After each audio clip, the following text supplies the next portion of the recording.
I'm Liz Plumpton and I'm directing Swallow at the Crescent Theatre.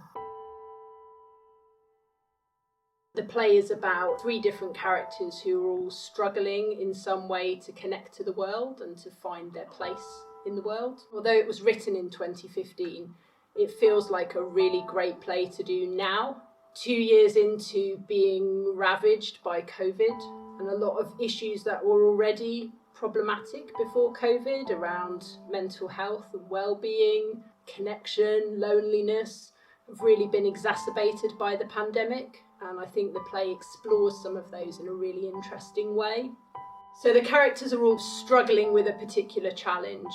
For Anna, it's I live in a city with millions of people, why do I feel so alone? For Rebecca, it's if my whole social circle and my social identity is about being part of a couple, who am I when my partner leaves me for somebody else? And for Sam, it's how do I connect with the world in the gender I identify with when that doesn't correspond with the body that I was born in. My name is Beth and I am playing Anna in Swallow. Anna is struggling a little bit but finding her coping mechanisms. My character goes through that journey of self-discovery and how she's coping with feeling quite overwhelmed with the outside world. My name's Emma and I'm playing Rebecca. Rebecca's a very angry character.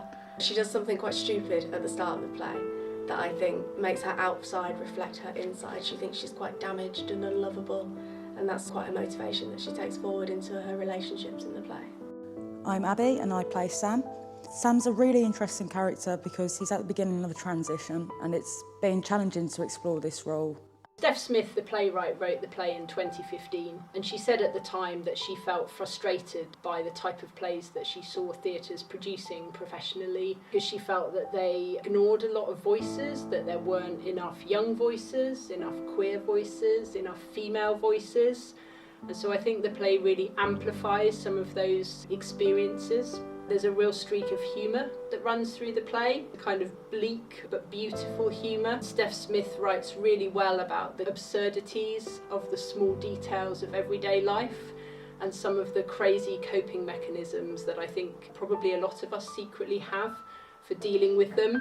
I'm really lucky that I've got three brave, committed actors who are prepared to go with me on this experimental journey. Stef Smith writes, "There are no stage directions, imagine it how you wish," which for me is equally exciting and terrifying. Both A Number and Swallow play with the idea of what's real, what's not real, and what might be real, but we're not sure.